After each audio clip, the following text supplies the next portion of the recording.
샬롬 여러분 안녕하십니까? 진리로 여는 성경 여수른입니다. 오늘 요한복음 39강의 말씀이 될 텐데요. 제목이 갈릴리에 대해서 조금 우리가 연구해 볼까 합니다. 그러면 이 갈릴리에서 특별히 예수님은 사역을 많이 하시는데 어떤 목적을 가지고 왜 그곳에서 사역이 많이 있었는지 우리가 살펴보기를 원합니다. 오늘 본문 요한복음 6장 1절부터 우리 잠시 볼까요? 이런 일들 후에 예수께서 디베라 바다인 이제 갈릴리 바다로 건너가십니다. 큰 무리가 그를 따라가니 이는 그들이 주께서 병자들에게 행하신 그의 기적들을 보았기 때문이라. 그리하여 예수께서 산에 올라가셔서 제자들과 더불어 거기에 앉으시더라. 이제 그 이후에 6월절이 이르고 예수님이 이제 오병이의 기적을 행하는 부분이 나오는데 그거는 다음에 살펴보기로 하고요. 오늘 이 갈릴리에서 행하신 그 일들, 거기에 왜 갈릴리라는 그 말이 주는 의미, 그런 것들은 과연 무엇일까라는 데 초점을 맞추어서 우리가 공부를 해보고자 합니다. 그러기 위해서는 먼저 이제 역사적인 배경을 좀 우리가 알아야 돼요. 요한복음 4장 9절에 사마리아 여자가 이르되 당신은 유대인으로서 어찌하여 사마리아인 여자인 나에게 물을 달라 하나이까 하니 이는 유대인이 사마리아인과 상종하지 아니함이더라. 같은 이스라엘 땅인데도 불구하고 유대인들이 사마리아인과 상종하지 않았대요. 역사적으로 보면 솔로몬 시대가 나오잖아요. 그 솔로몬 시대 이후에 이스라엘이 남북으로 갈라져요. 그래서 남쪽은 남유다, 북은 북이스라엘 이렇게 명명이 된단 말이죠. 그런데 그 후에 어떻게 되냐면 남유다는 바벨론으로 포로로 끌려가게 되고요. 북이스라엘은 아수르로 끌려가요. 근데 그때 북이스라엘은 그때 당시 아수르 왕에 의해서 혼혈 정책이 이루어지면서 그들이 유대인으로서의 그 순수 혈통을 거기서 잃어버리게 되거든요. 그러니까 그렇게 나중에 돌아왔을 때 남유다 유대인들은 사마리아인 그 북이스라엘에 소속되어 있는 사마리아 인간은 상종을 하지 않았죠. 혼혈 민족이 되었고 혈통이 다르다라고. 그 부분을 이제 우리가 조금 이해하기 위해서는 지도를 잠시 살펴보고자 합니다. 여기에 보면 지금 요 부분이 이제 갈릴리 호수예요. 그리고 여기가 이제 사해란 말이죠. 그러면 이 갈릴리 호수에서 사해로 흐르고 있는 이 요단강, 요단강이 있고요. 근데 지금 요 유대, 예루살렘, 베들레헴, 유대인들은 지금 요 노란 지역이란 말이에요. 그럼 여기서부터 이제 북이스라엘인데, 이 북이스라엘 땅을 거쳐야 갈릴리 근처로 갈 수 있다라는 거죠. 그러니까 예수님이 여기서 사마리아를 거쳐, 이제 나사렛, 당신 나오신 동네, 근데 예수님도 여기서 나셨잖아요. 동네로 가시는 거예요. 그러니까 나사렛에서 무슨 선한 일이 나겠느냐라는 말이 바로 이 부분을 설명하고 있는 거거든요. 근데 갈릴리라는 지역을 좀 더 클로즈 해보면 여기 지금 갈릴리가 나오죠. 갈릴리. 그러면서 갈릴리 이 주변에 고라신, 가버나움, 게네사렛, 막달라, 디베랴, 가나, 그죠? 요 벳세다 있고, 이렇게 쭉, 요 갈릴리 호수는 심장같이 생겼다라고 얘기를 하더라고요. 그래서, 이렇게 지형적으로 되어 있었기 때문에 예수님이 지금 사역은 갈릴리를 향하시는데 여기서 사마리아를 거쳐서 이제 나사렛 동네를 거쳐서 요 호수 근처에 가시는 그 사역을 지금 성경에서는 설명하고 있는 것이다. 그리고 예수님이 그렇게 가시는 데는 가실 때 철저하게 성령의 인도하심을 따라 가시는데요. 가기 전에는 먼저 어떤 사장에서 사마리아 수가성의 우물가, 거기에 동네 그 여인을 만나시죠. 그리고 거기서 이어서 갈릴리의 그 가나라는 곳에서 이제 왕의 신하, 그러니까 여기 가나에서 왕의 신하의 아들의 병을 고치고, 그런 기적을 표하시죠. 그러면 자, 오늘 갈릴리가 주는 그 원어적 의미는 그럼 과연 무엇일까? 그래서 갈릴리의 원어적 의미를 한번 찾아보니까 요 가랄이라는 단어에서 어떤 의미가 있냐면 걸음이다, 분토다라는 의미가 있는 거예요. 그래서 이 가랄이라는 단어에 또 다시 어근을 또 가서 보니까 결국은 어디까지 가느냐 하면 이 가랄이라는 의미가 구르다. 예, 구르다. 뭐가 구를까요? 그 다음에 옮기다. 뭐를 옮길까요? 굴러가다 또는 굴러 떨어지다. 그럼 뭐가 굴러가고 뭐가 굴러 떨어질까요? 예, 걸음과 같고 분토만도 못한 병든 자들을 찾아오신 예수님은 그들의 뭐를요? 죄를 굴러 떨어지게 하시고 옮겨가시고, 예, 또한 이 갈릴리는 바다의 해수면보다 세계에서 가장 낮은 곳이래요. 여기에 우리 상징이 있잖아요. 그래서 예수님이 낮고 천한 말구유에 그곳으로 나사렛이라는 동네에 태어나셨고, 또 그곳에 있는 많은 병자들을 살리셨고, 그곳에서 예수님은 제자를 부르셨고 말씀을 전하시면서 사역을 감당하시잖아요. 그래서 그 갈릴리를 성경에 예언해 놓은 것을 보면, 자, 전에 고통하던 자에게는 흑암이 없으리로다. 옛적에는 여호와께서 스불론 땅과 납달리 땅으로 멸시를 당하게 하셨더니 후에는 해변길과 요단 저편 이방의 갈릴리, 갈릴리를 어떻게 하셔요? 영화롭게 하셨느니라. 그러니까 이방의 갈릴리, 왜 이방의 갈릴리가 됐어요? 아까 말씀드린 것처럼 그 혼혈, 그래가지고 순수 혈통을 가지지 않은 그런 북이스라엘의 백성이었기 때문에 거기를 유대 사람들은 이방으로 취급을 했다는 거죠. 그래서 그 이방의 갈릴리를 나중에는 하나님께서 어떻게 하는 거예요? 영화롭게 하신대요. 그래서 9장 2절 보니까 흑암에 행하던 백성이 이제 뭘 봐요? 큰 빛을 보고 사망의 그늘진 땅에 거주하던 자에게 뭐가 비쳐요? 빛이 비추도다. 그러니까 예수 그리스도가 이곳으로 오는 거죠. 에레미야 31장 20절. 그러니까 이 에레미야 말씀도 그 이전의 구약시대 예레미야를 통해서 이스라엘 백성에게 했어. 그러면 나와 관계없죠. 그 성경은 내 성경이 아닌 거예요. 그거는 에브라임에 속한 사람들의 성경이었고 이미 지나간 과거였다라는 거죠. 근데 아니잖아요. 성경, 예수 그리스도는 말씀은 어제나 오늘이나 영원토록 동일하기 때문에 오늘도 또한 나는 내 안에 에브라임적인 그 속성, 그 북이스라엘의 그 속성이 우리 안에도 있다라는 거죠. 그래서 그것을 오늘 나에게 접목을 시키려니까 31장 20절 말씀이 오늘 살아서 여러분 심령에서 움직여야 될 거 아니에요. 자, 봅니다. 에브라임이 북이스라엘이에요. 제가 이것도 설명해 드릴게요. 에브라임은 나의 사랑하는 아들, 기뻐하는 자식이 아니냐? 내가 그를 책망하여 말할 때마다 깊이 생각하노라. 그러므로 그를 위하여 내 창자가 들끓어요. 내 창자가 들끓으니 내가 반드시 그를 불쌍히 여기리라. 여호와의 말씀이니라. 그들을 향하는 하나님은 내 창자가 들끓어. 내 창자가 들끓어. 이 말씀이 여러분 은혜가 안 됩니까? 저는 이 말씀을 들으면서 소름이 쪽쪽 돋았어요. 그렇게 들끓을 만큼 내가 그를 불쌍히 여기고 반드시 그들을 구원하겠다라는 하나님의 사랑의 표현이요 언약이잖아요. 참고로 여기 에브라임은 북이스라엘의 10개 지파를 이끌고 나갔어요.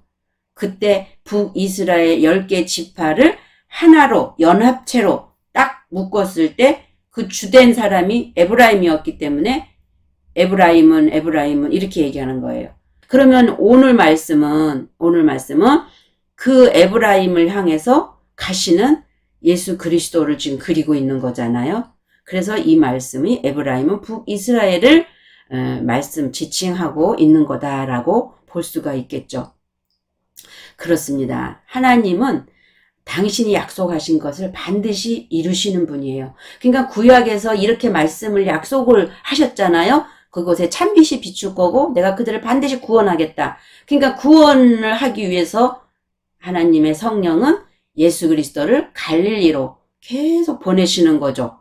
오늘 본문의 말씀으로 가보면 2절에 큰 무리가 그를 따라가니 여기서 큰 무리는 많은 숫자의 무리란 말이에요. 근데 이 무리가 원어에서는 뭐라고 설명하고 있냐면 오합지졸이래요. 오합지졸. 여기 나오죠. 오합지졸.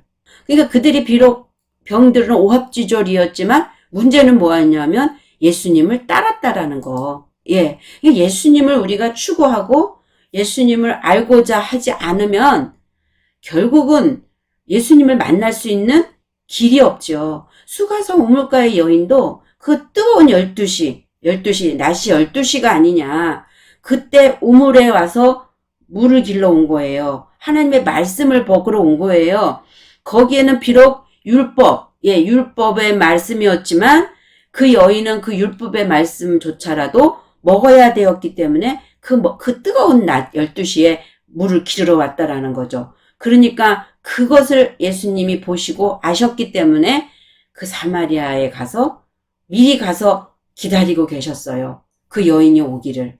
여러분, 이게 예수님의 사랑이고 하나님의 사랑입니다. 여러분 안에서 그 예수님이 오늘 지금 만나지는 역사가 있어지기를 주님의 이름으로 축복합니다. 사도행전 10장 38절에 이런 말씀이 있어요. 하나님이 나사렛 예수에게 뭐를요? 예, 성령과 능력을 기름 붓듯 하셨대요. 그가 두루 다니시며 선한 일을 행하시고 마귀에게 눌린 모든 사람 병자를 고치셨으니 이는 하나님이 함께 하셨습니다. 자, 원어로 찾아보면 그 하나님이 나사렛 예수에게 성령과 능력인 자기 자신, 요거 빠졌어요. 요 말이 빠졌어요. 자기 자신을 기름 붓듯 공급하셨어요. 그러니까 나사렛 예수에게 자기 자신이 하나님, 그러니까 예수님 그잖아요. 내가 하는 게 아니라 내 안에서 아버지가 하신다라고 얘기하잖아요. 그러니까 하나님 자신이 성령과 그 능력으로 예수님 안에 거하신 거예요. 그래서 오늘 여기도 나오잖아요. 하나님이 함께 하셨다. 예. 그러니까 자기 자신을 공급하셨다라는 거, 예수 안에다. 결국 하나님 자신의 사역을 하나님 스스로가 누구를 통해서 보이는 예수님을 통해서 일하고 계셨다라는 거예요. 그 창자가 끓는 것 같은 그 아픔과 그 고난을 가지고. 여러분 이해 가십니까? 오늘날도 똑같이 여러분을 향하신 그 갈릴리에서 뒹굴고 있는 여러분들을 예수님은 찾아가셔서 구원하고자 하는, 근데 결국은 그것이 하나님이었다. 이 말씀이 여러분들한테서 절절하게 기름 부어지기를 주님의 이름으로 소망합니다. 그렇게 하시면서 요한복음 6장 3절에 그리하여 예수께서 어디 올라가요? 산에 올라가셔요. 근데 이 올라가실 때 누구와 함께? 제자들과 더불어 거기 산에 가서 앉으시거든요. 그러면 지금 이 오합지졸과 제자들은 지금 분리되어져 있는 거죠. 왜? 그 오합지졸 속에서 마태복음에 보면 오합지졸 속에서 예수님은 제자들을 골라내시거든요. 그러니까 그들을 따로 데리고 산에 올라가셨다라고 볼 수 있는 거죠. 그래서 우리가 산에 가서 보니까, 산을 보니까 뭐라고 돼 있어요? 산. 예, 세우다. 이 산이라는 말이 주는 의미는 보여지는 저 산, 그 산을 빌어서 설명하는 거지만 그 산, 성경의 영적인 산의 의미는 세우는 곳, 세우는 곳. 그리고 그 산이 나올 때는 들어 올려준다는 거예요. 여기 아이로, 들어 올리다. 뭘 들어 올려요? 아까 갈릴리는 굴러 떨어지다, 구르다, 이랬죠? 그럼 뭐가 굴러 떨어지고 근데 산은 또 그 갈릴리에서 산에 앉으셨다라 그럴 때 들어 올리신대요. 산은 조금 이렇게 높잖아요. 평지보다. 그러니까 이렇게 올려간 거죠. 그리고 뭔가를 치워버려요. 그 산에서. 소리를 높이셔. 자, 그런데 이 말이 어디에서 왔냐면 히브리어에서 여기서 왔어요. 나사. 우리 저 미국의 우주항공 하는 그 나사 있죠. 그러니까 비행기를 들어 올린단 말이에요. 그 나사가 여기 히브리어에서 온 거란 말이에요. 근데 이 나사라는 말의 원어에서 의미는 여기 있는 것처럼 죄를 속하다. 그러니까 산이라는 말이 주는 의미는 결국 세우는데 뭐를 세우냐. 이 땅적 차원의 존재들, 그 분토같이 뒹굴고 있는 돼지와 같은 그러한 존재들을 어디로요? 그 모든 죄악들, 더러움을 치워버리시고 들어 올리시는데 어떻게 들어 올려요? 죄를 속해야 들어 올릴 거 아니에요. 제거하시다. 없이 하시다. 데리고 올라가다. 누구랑 같이? 당신과 같이. 그죠? 그러니까 예수님이 산에 딱 앉았다라는 말은 그 일을, 지금 배운 이 일들을 주체는 바로 나야. 내가 이제 이 앉았다라는 말의 의미에서 너희가 깨달아야 할 것은 내가 이 일을 행할 거야. 그래서 이 산은 바로 나 자신이야. 이해가 가시나요? 보이는 저 산을 얘기하는 게 아닙니다. 성경이 말하는 거는 그 산에서 하실 사역을 지금 설명하고 있는 거죠. 그래서 산은 결론적으로 내리면 산은 예수님의 사역의 장소적 개념으로 상징과 비유로 설명하고 계신 것이지만 그곳에서 일어날 일을 함축적으로 표현하고 있다. 그리고 그 주체는 바로 예수 그리스도다. 여러분 이해 가시죠? 그러므로 예수님은 주로 산에 올라가서 기도하셨고 그 후에 12제자를 부르셨고 산에 앉아서 그 제자들을 가르치셨고 또 변화산이 나오죠. 그리고 갈보리산에서 고난당하셨고 모든 성경에 산에 대한 의미가 많이 나옵니다. 예, 모세가 율법을 받을 때는 시내산, 시온산 이런 의미가 또 나오죠. 자, 우리가 지금 오늘 여기까지 말씀을 살펴보았는데요. 본문 이 갈릴리 사역은 예수 십자가 이전 사역이라고 말씀드렸죠. 그러면 함께 죽고 함께 살 이제 십자가 사역으로 이끌으시는 예, 그러니까 거기서 이제 예수님은 혼의 구원을 위해서 시작의 포문을 이제 열고 계신 것이다. 그래서 아까 얘기한 것처럼 예수로 죽고 그리스도로 함께 사는 일의 여정의 시작이 십자가다. 근데 이들은 아직까지 십자가가 예수님이 십자가를 갔어요? 안 가셨어요? 안 가시고 있기 때문에 십자가 좌편에 있다. 그 좌편에 강도 있죠? 우편 강도 있고 우편 강도는 예수님과 함께 어디요? 예, 낙원에 있을 거다라고 얘기했지만 좌편 강도는 죽는단 말이죠. 그러니까 요렇게 갈릴리에 있는 백성은 분토, 거름 같은 존재, 더러움에서 뒹굴고 있는 그러한 상태, 돼지떼와 같은 그러한 상태에 있었던 좌편의 백성들을 이제 하나님은 십자가로 끌고 가셔서 우편 강도로 변화시키고자 하시는 하나님의 마음의 여정이 이제 있었던 거죠. 여러분들은 이 영상을 지금 보시는 여러분들은 어떤 상태에 있으십니까? 갈릴리 백성같이 여러분의 심령이 혹시 어두움이나 공고나 핍박 가운데서 지금 힘들어하고 계시는 분은 있지 않습니까? 오늘 말씀이 말하시잖아요. 그러면서도 그럼에도 불구하고 눈을 하늘을 향해서 예수를 기다리고 예수님 나를 만나주세요 하면서 안타까워하는 백성이 있다라면 조금만 기다려보세요. 그 수가성 우물가의 여인처럼 베데스다 연못가에서 물이 동하기를 기다리는 38년 된 병자처럼 반드시 그들에게 찾아가신 예수님은 오늘 지금 여러분들에게도 찾아가실 것입니다.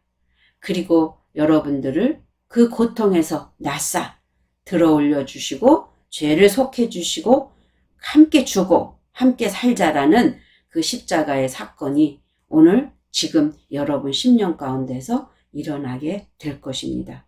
우리 모두 다 부디 예수님의 제자들이 다들 되셔서 그 복음의 말씀을 전하셔야 되는데 여러분들이 지금 받은 그 은혜를 또 누군가에게 씨를 뿌림으로 말미암아 그들에게도 나와 동일한 은혜, 그래서 나와 같이 되기를 원하는 주의 이름을 전하는 복음의 군사들이 되어지기를 주님의 이름으로 축복합니다. 샬롬.